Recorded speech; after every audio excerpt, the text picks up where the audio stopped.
ቻናል ሰላማት ሚስተር ዚል ህፃናት ዝሐሸ ዓቕሚ ንኽህልዎም ዓሊሞም ትምህርታዊ ቪድዮታት ብምድላው ሓገዝቲ መፅሓፍቲ ብምድላው ልዑል ፃዕሪ እንዳገበሩ ይርከቡ። እዚ ናብ ኩሉ ክባፃሕ ዩቲዩብ ቻነልና ሳብስክራይብ፣ ላይክ፣ ሼር፣ ፈሎ ብምግባር ሚስተር ዚል ፅሕፍዎ መፅሓፍቲ ዚል ስፖከን እንግሊሽ ቮሊዩም 1 ካብ ኬጂ ጀሚሮም ዘለዉ ህፃናት ዝርርብ ዝኽእሉላ መፅሓፍ ዚል ስፖከን እንግሊሽ ቮሊዩም 2 ካብ 50 ንላዕሊ ዘለዉ ተምሃሮ ዝርርብ ንክኽእሉላ ዝተዳለወት መፅሓፍ ዚል እንግሊሽ ናይ ድምፀ ሳይንስ መሰረት ገይራ ዝተዳለወት ህፃናት ሳይንሳዊ ሜላ ኣናባቢ እንግሊዝኛ ንክኽእሉ ዝተዳለወት ዚል ግራመር ዚል ሳይንስ ብምዕዳግ ናብ ወለዶ ክባፃሕ እጃሞም የበርክቱ። ኦኬ እዚ ቪድዮ ካብ 6ይ ክፍሊ ንላዕሊ ንዘለዉ ህፃናት ዝተዳለወ እዩ። ሰብ ዝሓለፈ ናውን ሰውጊዕና ካይንድስ ኦፍ ናውን ሰውጊዕና ፕሮፐር ናውን፣ ኮመን ናውን፣ ኮሌክቲቭ ናውን፣ ኣብስትራክት ናውን። ኣብስትራክት ናውን ወይ ከዓ ስም ረቂቕ ዝበሃል እንታይ እዩ ኢልና ነርና? ዘይተሓዝ፣ ዘይድህሰስ፣ ዘይጭበጥ ነገር ንምፅዋዕ እንጥቀመሉ እዩ ኢልና ነርና። ንኣብነት ትብዓት፣ ሓጎስ፣ ሓዘን ወዘተ ዝብሉ ኣብነታት ናይ ስም ረቂቕ ወይ ከዓ ኣብስትራክት ናውንስ እዮም ኢልና ወጊዕና ነርና። ሰሎማ ዓንቲ እንታይ ኢና ንርኢ? ፋይንድ ኣውት ኣብስትራክት ናውንስ ኢን ዘ ፎሎዊንግ ሴንቴንስ። ኣብዚኣቶምሲ ኣብዞም ስዑብ ሙሉእ ሓሳባት ኣብስትራክት ናውን ወይ ከዓ ስም ረቂቕ ዝኾነ ድለዩ። So let's go number 1.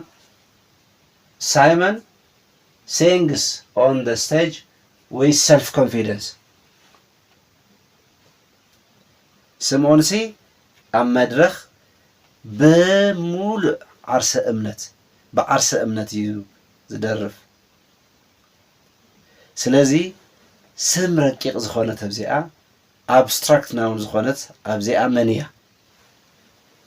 ሰልፍ ኮንፊደንስ ትብል ትኸውንላ ማለት እዩ። ዓርሰ እምነት ናይ ሰብ ዓርሰ እምነቱን እንገልፀሉ እዩ። ግን ዘይተሓዝ ዘይጭበጥ ናይ ሰብ ስቴት ኦፍ ማይንድ ወይ ከዓ ስምዒት እንገልፀሉ ኮይኑሎ ማለት እዩ። ዛት ኢስ ኣብስትራክት ናውን። ሂስ ማዘር was close to death last day. ሂስ ማዘር ኣዲኡሲ ክሞት ኣቕሪበን ነይራን ዝሓለፈ መዓልቲ ንብል ኣለና። ሂስ ማዘር was close እዚኣ ክሎዝ ኒር ንምባል ክሞት ኣቐሪበን ነይረን።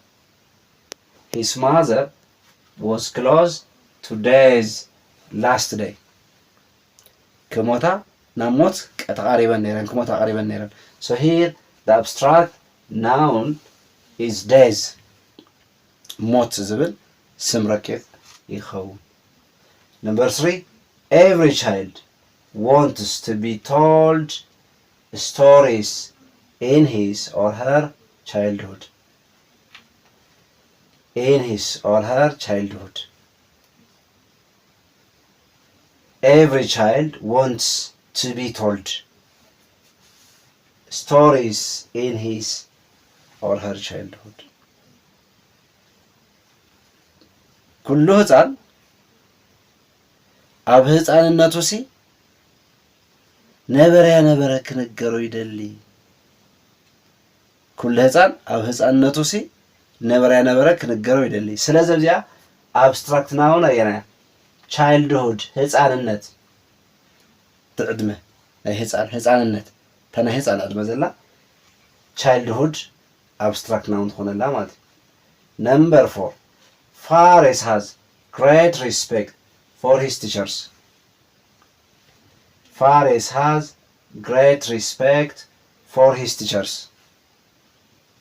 ስለዚ እዚኣ ኣብስትራክት ናውን ወይ ከዓ ስም ረቂቕ መፀውዒ ዝኾነት መን እያ?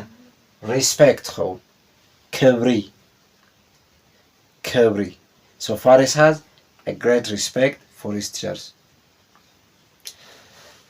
ክብራት ተከታተልቲ ቻናል ናይ ሎሚ ዓንቲ ይመስል ፕሮግራምና ዘለኩም ሓሳብ እካፍሉና እንተፈቲኹሞ ናብ ኩሉ ክባጻሕ ህፃናት ክጥቀምሉ ዩቲዩብ ቻናልና ሰብስክራይብ ላይክ ሼር በመግባር ዳናይ ደወል ምልክታ ብምጽዓን በብግዚኡ ነዳልዎ ትምህርታዊ ቪድዮ ክበጽሕዎም ሚስተር ዚል ዝጽሕፎ መጽሓፍቲ ወለዶ ክዕድጎም كتكمل لهم كل وطن لهم الجامعة يبركتوا أبقى على إسكان راخب دحان كني